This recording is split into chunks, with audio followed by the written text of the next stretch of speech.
오늘 제목은 그럼에도 불구하고 이런 제목입니다. 한번 따라합시다. 그럼에도 불구하고.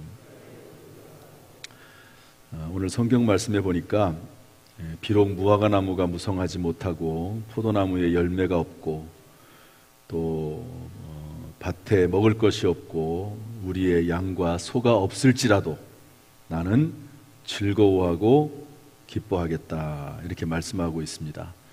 그래서 이 오늘 본문의 말씀을 근거로 해서 그럼에도 불구하고 이런 제목으로 같이 말씀을 나눌 텐데, 주께서 깨닫게 하시고 또 새 마음과 새 영을 주시기를 주님의 이름으로 축복합니다. 오늘 이 말씀을 기록한 하박국 선지자가 활동하던 시기는 국제적으로는 북이스라엘이 이미 아수르라고 하는 대제국에 멸망당하고 이제는요 그 아수르마저도 이 신흥국가인 바벨론의 등장으로 위협받던 시기입니다. 이 당시에는 우리나라처럼 남과 북으로 이스라엘이 나눠져 있었는데요, 북쪽을 이스라엘이라고 하고 남쪽을 유다라고 했습니다. 우리나라 북쪽을 북한이라고 하고 남쪽을 대한민국 남한이라고 하듯이 그렇게 나눠져 있었는데, 북쪽 이스라엘은 이미 멸망했어요. 그런데 남쪽 유다도 멸망당할 위기에 처해 있었습니다. 국내적으로는 부흥운동을 일으켰던 요시야 왕이 죽은 이후에 온 나라가 무정부 상태에 빠졌습니다. 폭력과 부패와 부도덕과 우상숭배에 빠져서 허우적거리고 있었던 때가 유다 이 당시의 시대였고요. 그리고 거기에 대해서 꾸중하는 사람들도 없었습니다. 이러한 때 하박국 선지자는 하나님에게 물어봅니다. 여러분, 우리에게 어떤 문제가 있을 때 물어봐야 되죠. 하나님 앞에. 하나님께서 우리의 마음을 통해서, 생각을 통해서, 또 때때로는 음성을 통해서, 여러 환경을 통해서, 다른 사람들을 통해서 우리에게 말씀하시거든요. 하나님에게 물어봐요. 하나님, 왜 이런 일이 생깁니까? 언제까지 이런 일이 생길 것입니까? 계속될 것입니까? 간절하게 1장에서 물어보죠. 그랬더니 2장에서 하나님이 답변을 하십니다. 첫 번째로 이스라엘에 대해서 말씀하시기를 믿음을 회복해라. 유명한 말씀이 2장 4절에 나오는데 오직 의인은 믿음으로 말미암아 살리라. 이 말씀이 이제 그대로 신약성경 로마서의 1장 16절 17절에 사도 바울이 인용을 해서 로마서의 주제로 삼습니다. 한번 따라합시다. 오직 의인은 믿음으로 말미암아 살리라. 그러니까 이스라엘 백성들에게 믿음이 없어서, 하나님의 말씀대로 살지 않아서, 믿음대로 행하지 않기 때문에 이런 문제가 생겼기 때문에 이스라엘 백성들이 믿음을 회복해야 된다, 이렇게 하박국 선지자에게 말씀을 해주시고, 두 번째로는 아수르와 바벨론에 대해서 말씀하십니다. 그들을 이스라엘의 죄에 대한 심판자로 세웠지만, 그러나 하나님께서 그들을 도구로, 심판의 도구로 사용을 했지만, 그러나 그들의 포악과 강포와 불의가 너무 악랄하기 때문에, 너무 심하기 때문에 이들에 대해서도 하나님의 진노가 반드시 임할 것이다. 하나님의 때가 되면 이들도 멸망할 것이고 이들도 하나님의 심판의 대상이 될 것이다, 이렇게 답변을 해주셨습니다. 그래서 그 말을 듣고 이제 하박국 3장에서 하박국 선지자가 하나님 앞에 기도하지요. 그 기도의 내용이고요, 그 기도문 중에 맨 마지막에 나오는 내용이 오늘 본문의 말씀입니다. 하박국 선지자는 무엇이라고 기도했을까? 또 이 기도를 통해서 오늘날 우리에게는 어떤 교훈을 주시는 것인가? 여러분, 성경 말씀은 이 당시에 기록된 말씀이지만 이 당시에 하나님께서 이렇게 행동하셨다, 이렇게 말씀하셨다라고 하는 그 과거의 이야기를 통해서 오늘날 하나님이 어떤 분이신지를 알고 그 하나님을 잘 섬기라고 주신 말씀이 성경이거든요. 그래서 이 말씀 속에서는 오늘날 우리에게 주는 하나님의 음성이 있는 것입니다. 그래서 그럼에도 불구하고 하박국 선지자가 즐거워하고 기뻐했는데, 우리 그 말씀 첫 번째로 말씀 그대로요, 기뻐하고 즐거워해야 된다 하는 겁니다. 그럼에도 불구하고 기뻐하고 즐거워해야 된다. 따라합시다. 그럼에도 불구하고 기뻐하자, 즐거워하자. 하박국 선지자는 비록 이런 고난과 고통이 있었지만 그럼에도 불구하고 기뻐하겠다고 외칩니다. 그 이유는 뭐냐? 하나님은 구원의 하나님이시기 때문에, 또한 하나님은 나의 힘이 되셔서 반드시 그 고통을 극복하고 승리하게 하실 것이라고 말씀하고 있습니다. 우리 18절 말씀 읽어볼까요? 18절 시작. 나는 여호와로 말미암아 즐거워하며 나의 구원의 하나님으로 말미암아 기뻐하리로다. 기뻐한다는 거죠. 즐거워한다는 거죠. 비록 무화과 나무 열매가 없고 밭에 먹을 음식이 없어도 구원의 하나님, 또 나의 힘이 되신 하나님으로 말미암아 하나님을 믿고 오히려 기뻐하겠다, 이렇게 말씀하고 있습니다. 여러분, 신명기 말씀은 모세가 기록을 했는데요, 3편의 설교가 기록이 되어 있습니다. 이제 모세가 이스라엘 백성들을 애굽에서 빼내가지고 광야로 나오지요. 원래는 빨리 들어갈 수가 있었는데 이스라엘의 불순종으로 말미암아서 40년 동안을 광야에서 방황하게 됩니다. 그리고 나서 이제 드디어 40년 후에 가나안 땅 바로 앞에 두고 요단강 앞에 서게 됩니다. 요단강 앞에서 이 모세가 기록한 말씀이 신명기거든요. 모세는 하나님의 그 약속하신 땅에 들어가지 못합니다.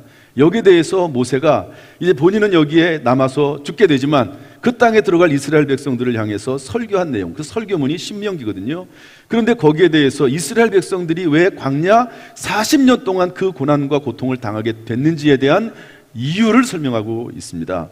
뭐라고 말씀하냐면 신명기 8장 2절, 3절, 16절인데요. 이렇게 되어 있습니다. 내 하나님 여호와께서 이 40년 동안에 내게 광야길을 걷게 하신 것을 기억하라. 이는 너를 낮추시며 너를 시험하사 내 마음이 어떠한지 그 명령을 지키는지 지키지 않는지 알려 하심이라. 이렇게 기록을 하고 있습니다. 여러분, 사람이 어려운 일을 당하면 그 사람의 진심이 나오게 되어 있습니다. 성경에도 보면은요, 알곡과 쭉정이를 나누는데 키질을 한다고 되어 있거든요. 키질을 하면 알곡은 바람에 날아가고 쭉정이는 바람에 날아가고 알곡은 그 자리에 떨어지는 거죠. 그래서 알곡은 남습니다. 쭉정이는 다 날아가 버리는 거죠. 시험과 환란이 닥쳐올 때 어떤 사람은 교회를 떠나가 버리고 말아요. 그런데 하나님의 백성, 하나님의 자녀는, 믿음이 있는 사람은 오히려 더 하나님을 간절히 찾고 하나님의 말씀을 지키고 더 하나님의 말씀 가운데 돌아가게 되는 것이죠.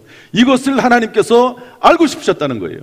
왜 그런 어려움이 있었느냐? 하나님이 알고 싶어서, 너에게 믿음이 있는지 없는지 알고 싶어서 그렇게 하셨다고 기록하고 있습니다. 두 번째로는 왜 너희를 그렇게 광야 생활을 하게 했느냐? 그것은 사람이 떡으로만 사는 것이 아니요 여호와 입에서 나오는 모든 말씀으로 사는 줄을 내가 알게 하려 하심이라. 여러분, 이스라엘 백성들이 광야 40년 동안 지나면서 어떻게 살았죠? 만나를 먹고 살았습니다. 하늘에서 만나가 밤마다 떨어져요. 그럼 아침마다 나가서 꼭 하루 분량만 가져왔어야 됐습니다. 그 이상 가져오면 다 썩어서 없어져 버리고 마는 거예요. 이게 뭡니까? 하나님께서 먹이신다는 거예요. 하나님께서. 사람이 노력해서 먹고 사는 것 같지만 하나님께서 복을 주셔야지만이 먹고 살 수 있다는 것을 알게 하기 위해서 그렇게 했다. 이 40년 동안 그 어려운 시를 지나면서 하나님께서 우리를 도와주시는구나, 하나님이 함께하지 않으면 살 수가 없구나 하는 것을 알게 하기 위해서 그렇게 했다는 거죠. 그리고 맨 마지막에 뭐라고 말씀하십니까? 내 조상들도 알지 못하던 만나를 광야에서 내게 먹이셨나니 이는 다 너를 낮추시며 너를 시험하사 마침내 내게 복을 주려 하심이었느니라. 한번 따라합시다. 마침내 복을 주려 하심이었느니라.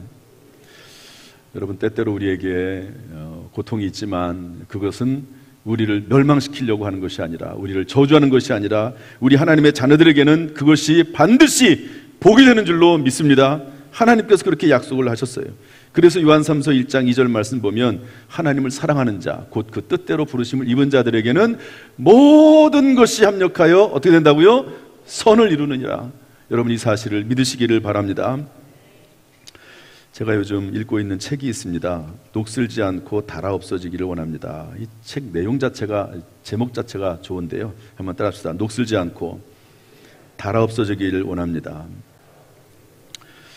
제가 오늘 이야기를 좀 몇 번 하려고 합니다. 앞으로 제가 이분에 대한 이야기들을 좀 자주 하려고 하는데요, 왜냐하면 제가 너무 은혜를 많이 받아서 그렇고, 또 하나는 지금 이 코로나 시기를 마감하는 이때에 이 선교사님의 책 내용이 너무 우리에게 필요해요. 너무 이분의 이 영성이 우리에게 필요하고 이분의 삶이 우리에게 요청된다고 생각을 하기 때문에 제가 이 말씀을 계속해서 좀 저도 묵상하고 있고, 제가 밑줄을 쳐가면서 각줄을 달면서 색으로 칠해가면서 그 책을 읽고 있습니다. 이 책을 지은 분은 파라과이 선교사님 임동수 선교사님인데요, 이분이 파라과이로 선교사를 떠난 이유는 멀어서, 혹시 선교사역을 하다가 힘들면 다시 돌아올까 봐 스스로 염려가 돼서 가장 멀리 있는 파라과이로 가서 선교사역을 하고 있습니다. 지금 18년째고요. 18년 동안 선교사역을 하면서 이분이 교회를 200개를 세웠습니다. 교회 200개, 신학교 4곳, 학교 초등학교 3곳, 고아원 2곳, 마약 중독자 재활센터 2곳, 이렇게 이분이 세웠어요. 그런데 독특한 것은 뭐냐면요, 그리고 참 놀라운 것은 뭐냐면, 이분은 교회당, 예배당을 건축할 때, 성전을 건축할 때 사람을 사서 하는 게 아니고 본인이 직접 예배당을 건축합니다. 지금 이런 건물은 아니겠죠. 주로 이제 단층으로 되어 있는 건물이겠지만 그런 건물들을 이분이 직접 짓는 거예요. 벽돌은 구해야 되니까 물론 안 되죠. 수천도로 구해야 되니까 그걸 본인이 할 수는 없죠. 시멘트도 본인이 마련할 수는 없는 겁니다. 시멘트와 벽돌을 제외한 모든 것들을 다 이분이 만들어요. 그래가지고 심지어는 나무도 기릅니다. 나무를 베가지고 그 나무를 말려가지고 2년 동안 말려가지고 그 나무로 집을 짓는 그런 일들을 이분이 하고 있습니다. 참 놀라운 일이에요. 거의 제가 볼 때는 불가능한 일이라고 생각을 합니다. 집을 짓는 일로, 여러분 20년 동안 했다고 하면은요, 1년에 10개의 예배당을 짓는 겁니다. 이게 쉽습니까? 10개. 더구나 여기에 대해서 들어오는 모든 재정 부분도 얼마나 많이 필요하겠습니까? 그런 것들을 하나하나 해가면서 예배당뿐만 아니라 고아원, 초등학교, 신학교를 세웠습니다. 이분이 이 사역을 하면서요, 매일매일 일기를 쓰는 거예요. 일기를. 참 귀하다고 생각이 드는데요, 이 일기가 이 책이 된 겁니다. 113가지의 이야기, 하나당 2페이지, 3페이지 정도 되는 내용의 글을 쓰는데요, 전부 다 실제로 이분이 삶 속에서 느꼈던 것, 경험했던 것, 실제 이야기들을 근거로 해서 짧게 그 내용을 기록을 하고 거기다가 본인이 깨달은 바를 기록해 나가는 그런 식으로 진행이 되는데요, 참 하나하나가 전부 은혜가 되고 감동이 됩니다. 그런데 그 책 중에 이런 내용이 있습니다. 교인 중에 과부인 자매의 집에 도둑이 들어와서 우물에 모터를 훔쳐갔어요. 이게 시골이라는 걸 알겠죠. 우물에서 모터를 가지고 이제 물을 길어먹는 이제 그런 지역입니다. 얼마나 중요하겠습니까? 모터가 없으면 물을 먹을 수가 없잖아요. 물만큼 중요한 게 어디 있습니까? 그런데 도둑이 들어와가지고 그 동네에 있는 사람들의 모터를 다 훔쳐가고 닭들을 다 훔쳐갔어요. 그래가지고 특별히 이분이 또 가난하니까 이분이 가가지고 모터를 또 새로 사주고, 다시는 모터를 도둑질해 가지 못하도록 이제 서로 이렇게 설비를 잘 해주고, 그렇게 하면서 이런 생각을 했다는 거예요. 왜 하나님은 이렇게 가정 형편이 어려운 집에 연속적인 어려움을 허락하실까? 왜 하필 이 어려운 사람에게, 다른 사람도 많은데 왜 이 어려운 사람들, 이 과부의 자매의 집에 도둑이 들어서 모터를 훔쳐갔을까 하는 생각을 한 거죠.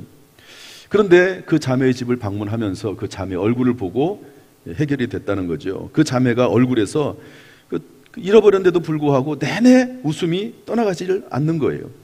그러면서 하는 말이, 비록 모터를 도둑이 훔쳐갔다 할지라도 그것 때문에 내가 실망하거나 낙심하거나 좌절하거나 믿음이 사라지지 않는다.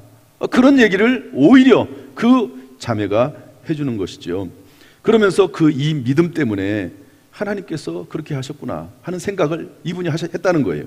이 믿음이 없었으면 그런 시련도 없었을 것이다. 그러나 이런 시련이 있음으로 말미암아서 그것을 극복하면서 오히려 신앙의 성장이 더 생기고 하나님께 더 가까이 나가게 된 것 같다. 이렇게 이분이 바라봤습니다. 때때로 환난과 시험이 없는 평탄한 삶을 꿈을 꾸기도 하지만, 한번 잘 들어보세요.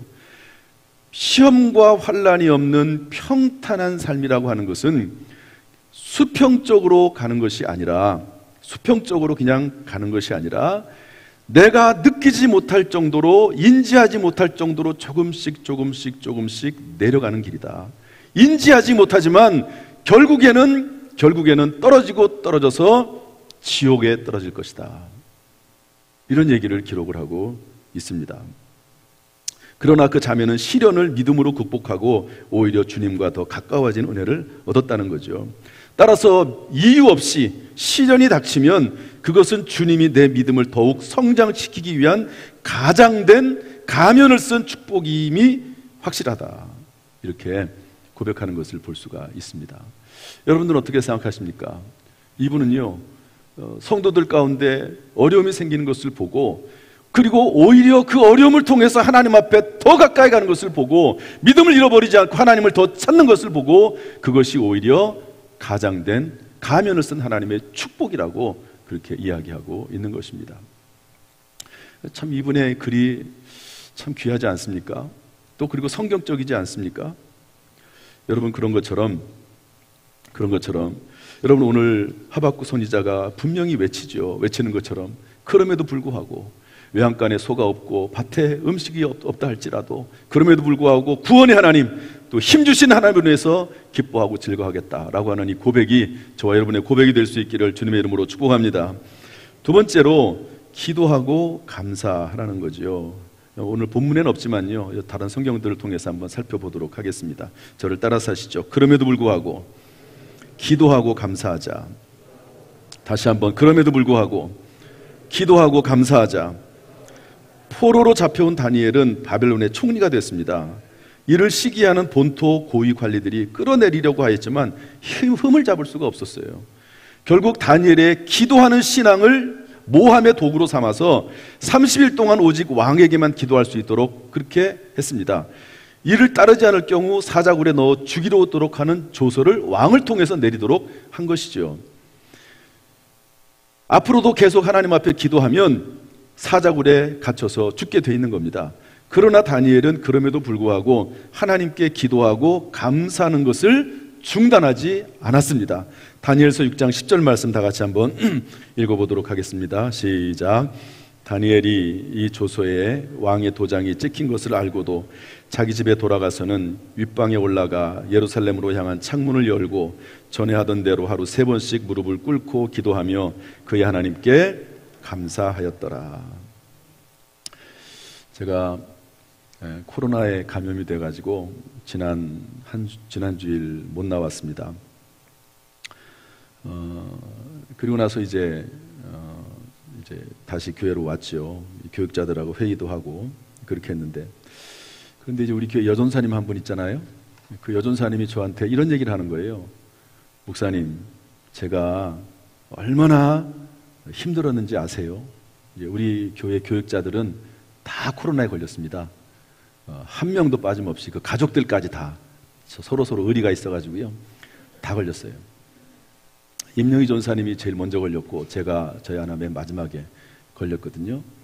그런데 이제 제가 돌아오니까 임 전사님이 제가 얼마나 힘든지 아세요? 그 코로나에 걸렸을 때 그때는 얘기를 못한 거죠. 얘기를 해도 이해를 할 수가 없는 거예요. 코로나 걸린 게 뭔지, 그게 얼마나 힘든지 모르는 거예요. 그런데 제가 이제 코로나 걸리고 나서 교회로 다시 나오니까 얼마나 힘든지 아세요? 그러길래 제가 예, 그렇겠네요. 정말 힘들었겠네요. 이해가 금방 되더라고요. 그러니까 이 코로나 걸린 것이 어떤 면에서는 이 성도들의 상황에 대해서 이해할 수 있으니까, 충분히 이해가 되니까 오히려 감사가 되더라고요. 또한 제가 코로나19를 걸려서 주일날, 마침 주일이 껴가지고요, 주일날 실시간 영상 예배를 드렸어요. 제가 2년 6개월 동안 코로나가 있어도 한 번도 주일날 실시간 영상 예배를 드린 적이 없습니다. 왜냐하면 20명이 모여도 저는 설교를 했거든요. 그런데 이번에 실시간 영상 예배를 제가 드려봤어요. 주일날. 그랬더니 실시간 영상 예배를 드리는 거에 대해서 이해를 하겠더라고요. 그것이 뭐가 그래도 좋은 점이 있는지, 그게 왜 문제가 되는지 하는 것을 알 수가 있겠더라고요. 그리고 또 한 가지는 이 코로나 일주일 동안 격리에 있으면서요, 제가 한 3, 4개월 동안 계속 기도하면서 결정하지 못했던 게 하나가 있거든요. 그런데 그 기간 동안 기도하고 생각을 많이 하면서 뭐 나가지는 못하니까요. 방에만 있으니까요. 뭐 누가 불러도 나갈 수 있는 것도 아니고, 그러니까 그 기간 동안 생각을 많이 하고 기도하면서 중요한 결정을 내렸습니다. 저는 이렇게 생각을 해요. 비록 여기 성경에 있는 말씀처럼 무화과나무 열매가 없고 포도나무가 열매가 없어도, 우리의 양떼가 없다 할지라도, 어려운 일이 생기고 고난이 생긴다 할지라도, 그러나 하나님은 살아계시고 전능하신 하나님이시기 때문에 하나님은 그것도 합력하여 선을 이루고 그것을 믿음으로 받으면 오히려 감사할 조건이 되겠다 하는 것을 깨달을 수가 있었습니다. 여러분, 혹시 우리 가운데 고난이 있습니까? 생각하지 못한 어려운 일이 생겼습니까? 그것을 여러분 오히려 하나님 앞에 감사하고 더 기도하는 기회로 삼으시기를 주님의 이름으로 축복합니다. 세 번째로, 그럼에도 불구하고 예배드리고 찬송하며 원망하지 말라는 거예요. 따라합시다. 그럼에도 불구하고 예배드리고 찬송하며 원망하지 말자. 욥은 동방에서 엄청난 부자였습니다. 하나님께 인정받는 믿음의 사람이었죠. 그러나 사탄으로 인해서 하루아침에 모든 재산을 잃어버리고 자녀들은 죽고 아내는 도망가고 자신의 온 몸에 병이 들었습니다. 그러나 그럼에도 불구하고 욥은 하나님께 예배하고 찬송하고 원망하는 입술로 범죄하지 않았습니다. 우리 욥기서 1장 20절부터 22절 말씀을 다 같이 읽어보겠습니다. 시작. 욥이 일어나 겉옷을 찢고 머리털을 밀고 땅에 엎드려 예배하며 이르되, 내가 모태에서 알몸으로 나와 싸운즉 또한 알몸이 그리로 돌아가올지라. 주신 이도 여호와시요 거두신 이도 여호와시오니 여호와 이름이 찬송을 받으실지니다 하고, 이 모든 일에 욥이 범죄하지 아니하고 하나님을 원망하지 아니하였더라. 그런 엄청난 고난과 어려움을 당했어도 오히려 하나님 앞에 예배하고 하나님을 찬송하고 입술로 범죄하지 않았다고 성경은 말씀하고 있습니다. 여러분, 이것이 하나님께서 우리에게 원하시는 바 아니겠습니까? 때때로 어려운 일이 있다 할지라도 오히려 하나님 앞에 찬송할 수 있는 저 여러분 될 수 있기를, 이런 믿음이 있기를 주님의 이름으로 축원합니다. 마지막 네 번째로, 사명을 감당하라는 겁니다. 따라서 합시다. 그럼에도 불구하고 사명을 감당하라. 사도 바울은 선교사입니다. 육체의 가시 안지를 위해서 3번 기도했습니다. 하나님, 제가 선교사역을 하는데요, 눈이 피곤해서 너무 힘들어서 어렵습니다. 여러분, 사람이 눈이 피곤하면요 온몸이 다 피곤하거든요. 그런데 하나님께서 내 은혜가 내게 족하다 그러면서 눈을 고쳐주지 않으세요. 그러나 자신이 받은 엄청난 은사와 능력에 대해서 자만하지 않도록 하신다고 하는 하나님의 각별한 뜻을 깨닫고 오히려 하나님 앞에 감사하고 그 육체적 고통을 감내하면서 그럼에도 불구하고 목숨을 다하여 사명을 감당했습니다. 육체에 어려움이 있어요. 그러나 그럼에도 불구하고 끝까지 사명 감당하는 거죠. 사도행전 20장 22절부터 24절 말씀을 다 같이 읽어보겠습니다. 시작. 보라, 이제 나는 성령에 매여 예루살렘으로 가는데 거기서 무슨 일을 당할는지 알지 못하노라. 오직 성령이 각성에서 내게 증언하여 결박과 환난이 나를 기다린다 하시나, 내가 달려갈 길과 주 예수께 받은 사명 곧 하나님의 은혜의 복음을 증언한 일을 마치려 하면은 나의 생명조차 조금도 귀한 것으로 여기지 아니하노라. 본인에게 환난과 결박이 있음을 알아요. 그러나 그럼에도 불구하고 이 사명 감당하기 위해서 내가 끝까지 목숨까지라도 바쳐서 이 사명을 감당하겠다고 외치고 있습니다. 여러분, 우리에게 어떤 사명이 있습니까? 그 사명은 하나님이 주신 사명이지요. 크든 작든지 간에 믿음으로 감당할 수 있기를 주님의 이름으로 축복합니다. 임동수 선교사님의 책의 45페이지에 보면요, 이런 내용이 나와 있습니다. 한 곳에 교회 건축을 마치고 이분이 돌아왔어요. 여러분, 200개 예배당을 건축을 하려면 그 동네에 200개 세울 이유가 뭐가 있습니까? 수백 킬로 떨어진 곳에 가서 예배당을 세우고 돌아오는 거죠. 한 번은 350킬로 떨어진 그곳에 가서 예배당을 세우고, 그리고 다시 거기서 또 한참 걸렸겠죠. 그리고 350킬로가 되는 길을 다시 돌아오는 그런 일을 했습니다. 그런데 그 예배당이 건축이 되니까 그 담임 교육자가 너무너무 기뻐하는 거예요. 그래서 울면서 함께 감사 기도를 드렸습니다. 그리고 그 교회 담임 교육자의 성경책이요, 다 낡아서 떨어졌어요. 얼마나 성경책을 읽었으면 그 성경책이 다 낡아서 저렇게 닳았을까. 그럼에도 불구하고 해맑은 웃으로 웃는 모습을 보면서 너무너무 감사하고 감격한 것이죠. 그러면서 이분이 교회 건축을, 예배당을 지을 때마다 너무너무 힘든 거예요. 멀리 가야 되죠. 이분이 직접 나무를 기릅니다. 나무를 기르다 보니까요, 나무를 기르면 또 베야 되잖아요. 그리고 베서 그걸 또 잘라놔야 된대요. 한 2년 동안 그 나무를 말려야지만이 딱딱해져 가지고 건축 재료로 쓸 수가 있는데, 그걸 미리 잘라놓지 않으면 굳으면은 톱으로 썰 수가 없는 거죠. 적절한 규모로 그 나무를 잘라놓고 2년 동안 말린 다음에 그걸 가지고 또 건축을 하고, 이런 일을 하다 보니까 이분이 하는 일이 너무너무 많은 거죠. 힘든 거예요. 그래서 예배당을 질 때마다 하나님, 다음에는 이제 그만했으면 좋겠습니다. 다음에는 없었으면 좋겠습니다. 예배당 건축이, 성전 건축이 여기서 끝났으면 좋겠습니다 라고 하나님 앞에 기도하지만, 예배당 건축이 또 요청이 들어오고 또 요청이 들어와서, 그러면서 200개의 예배당을 건축하게 됐다는 거죠. 교회 건축 사역이 너무 귀합니다. 나무 아래서 드리는 예배도 좋지만, 새로운 예배당에서 많은 이들이 마음 놓고 힘차게 찬양하고 뜨겁게 기도하는 그 뜨거움이 좋습니다. 물론 너무 힘이 드는 것은 사실입니다. 육체적으로도 힘들고 매번 부족한 재정을 채워가는 것도 힘이 듭니다. 그러나 잘 들어보세요. 주님이 기뻐하시기 때문에, 천하보다 귀한 한 영혼이 구원받는 것을 주님이 기뻐하시기 때문에 이 사역을 멈출 수가 없습니다. 너무 힘들고 어렵고 고통스러운 일이지만, 그러나 이 사역을 멈출 수가 없다는 거예요. 제가 이 글을 읽으면서 저에게 적용을 해봤습니다. 과연 나에게 있어서 주님이 기뻐하셔서 도저히 멈출 수 없는 사역은 무엇인가? 하나님이 나에게 맡겨주셔서, 물론 목회 사역이 고정되어 있는 그런 사역들이 있지만, 그러나 특별히 하나님께서 이분에게 선교사라고 하는 고정된 사역들이 얼마나 많이 있겠습니까? 예배당만 짓겠습니까? 설교도 해야 되고 얼마나 많이 있겠습니까? 그런데 이분에게는 특별히 하나님께서 예배당을 건축하는 그런 일을 맡겨주셨잖아요. 그런 것처럼 하나님이 나에게, 하나님이 기뻐하셔서 도저히 멈출 수 없는 사역은 무엇입니까? 이렇게 스스로 질문을 해보았습니다. 여러분들은 하나님께서 여러분들에게 맡겨주셔서 도저히 멈출 수 없는 사역이 있다면 그것이 무엇입니까? 예배 드리는 것이 여러분의 사역입니까? 그건 사역이 아니죠. 예배는 하나님 앞에 마땅히 드려야 할 의무입니다. 나는 주일날 예배 드리는 것으로 끝이다, 내가 할 도리를 다 했다, 절대로 그렇지 않습니다. 하나님 앞에 마땅히 드려야 될 우리의 의무지요. 하나님께서는 우리를 주의 자녀로 부르셔서, 주님의 자녀로 부르셔서 각자에게 하나님께서는 고유의 독특한 은사와 사명과, 그리고 하나님의 일거리를 주셨어요. 그 사명을 감당하는 거죠. 멈출 수 없는 것, 질병이 있다 할지라도, 또 때때로 어떤 어려움이 있다 할지라도 그 주님이 부르실 때까지 감당해야 될 그러한 사명이 있다, 사역이 있다는 것을 깨달을 수가 있었습니다.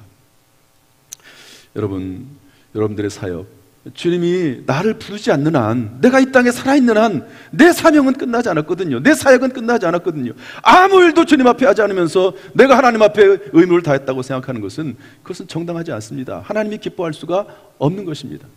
무엇이 됐든지 간에 내가 시간이 없고, 또 내가 하나님 앞에 드릴 수 있는 건강이 없다고 하면, 내가 드릴 수 있는 무언가를 찾아보세요. 할 수 있는 무언가를 찾아서 하나님 앞에 봉사하고 또 그 사역을 감당할 수 있기를 주님의 이름으로 부탁합니다. 주님의 이름으로 축원합니다. 한 가지 이야기만 하고 마치도록 하겠습니다.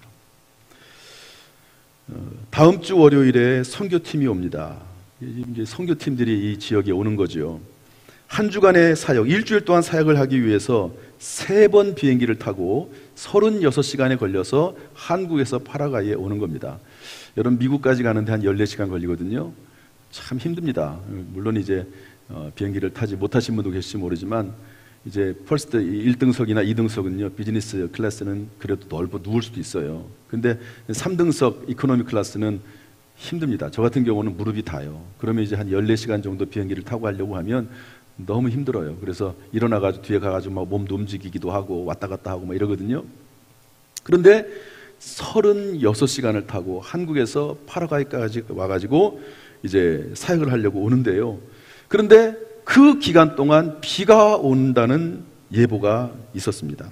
그러니까 사역이 안 되는 거죠. 그러니까 하나님 앞에 이 선교사님이 간절히 기도했어요. 하나님, 비가 오면 안 됩니다. 비를 멈춰주세요. 그렇게 기도했거든요. 그랬더니 하나님이 이렇게 감동을 하시더래요. 야, 너는 왜 그렇게 애걸복걸하냐?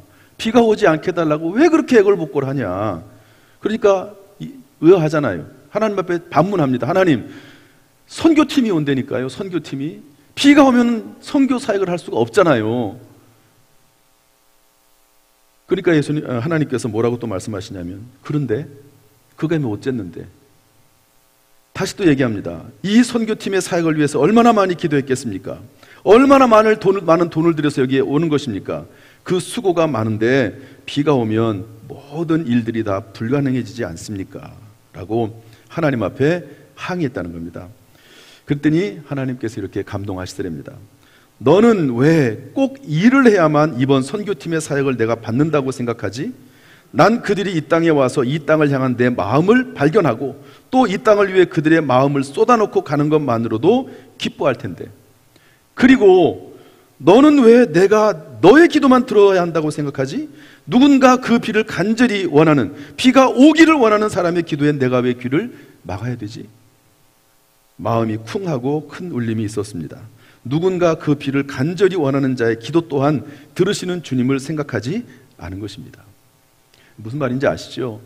자기는 선교사역 때문에 비가 오지 않기를 기도했지만 그 시간에 비가 오기를 기도하는 사람도 있다는 거예요.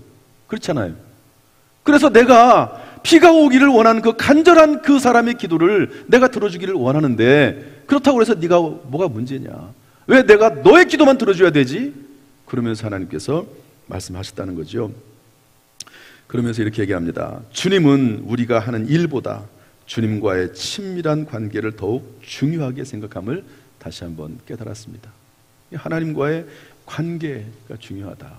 하나님과의 관계를 깨뜨리지 말아라 하는 거죠. 기쁜 일이 있든 좋은 일이 있든, 심지어 안 좋은 일이 있든 내 뜻대로 일이 안 풀리더라도 중요한 것은 하나님께서는 전능하신 하나님이시고 구원의 하나님이시기 때문에 모든 것을 합력해서 선하게 하실 거다 하는 거예요. 그 사실을 믿고 오히려 더 어렵고 힘든 일이 있을수록 하나님과의 관계를 더 가까이 하고 더 하나님과 더 가까이 나가고 하나님과의 교제를 친밀히 할 것을 하나님께서는 원하신다 하는 것이죠. 사랑하는 성도 여러분, 우리가 오랜 동안 코로나19를 지내왔습니다. 또 그것이 아니더라도 또 여러 가지 일들을 만날 수 있지요. 그때 하나님께서 원하시는 것이 뭐냐? 그럼에도 불구하고 하나님과의 깊은 영적인 관계를 유지하는 것, 하나님과 동행하는 것, 이것이 중요하다 하는 것입니다. 이런 생각을 제가 코로나에 걸렸으니까 이제 이런 말을 할 수가 있게 된 겁니다. 이것도 하나의 감사할 이야기죠. 여러분, 어떤 사람들은요, 놀러 갔다가 코로나 걸려온 사람도 있어요. 그런데 예배 드리다가 하나님 앞에 코로나 걸린 것 감사할 일이 아닙니까? 코로나 걸린다고, 감염된다고 예배를 빠지고, 그러면서 갈 때는 다 가고, 그러면서 거기에서 코로나 걸려오고. 그러므로 어떤 조건과 환경 가운데서도 하나님 앞에 믿음을 지키고 하나님 앞에 더 가까이 가는 그런 삶이 우리에게 요청된다는 것을 알 수가 있습니다. 이런 믿음이 저와 여러분의 믿음이 되기를 주님의 이름으로 축원합니다. 할렐루야.